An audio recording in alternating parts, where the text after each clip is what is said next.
আসসালামু আলাইকুম এভরিওয়ান, কেমন আছেন আপনারা সবাই? আশা করি ভালো। আলহামদুলিল্লাহ আমিও অনেক বেশি ভালো আছি। আজকে আমি আপনাদের সাথে একটা জিনিস শেয়ার করতে চলে আসলাম। সেটা হলো আমি ৩টা বই অর্ডার করলাম, ইসলামিক টাইপেরই ৩টা বই।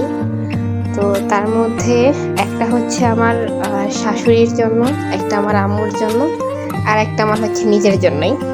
তো আর রাহিকুল মাকতুম এই বইটা আমার শাশুড়ির জন্য, আর সামাইলে তিরমিজি এটা আম্মুর জন্য।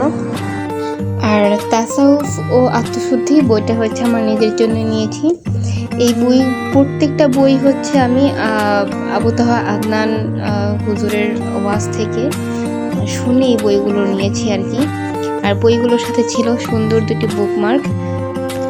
আনার পরে আম্মু অলরেডি পড়া শুরু করে দিয়েছে। আম্মুর কাছেও ভালো লেগেছে, সে পড়ে দেখছে, সব মিলিয়ে ভালো লেগেছে। যাই হোক, আজকের মতো বিদায় নিচ্ছি। সবাই দোয়া করবেন আমাদের জন্য। আল্লাহ হাফেজ।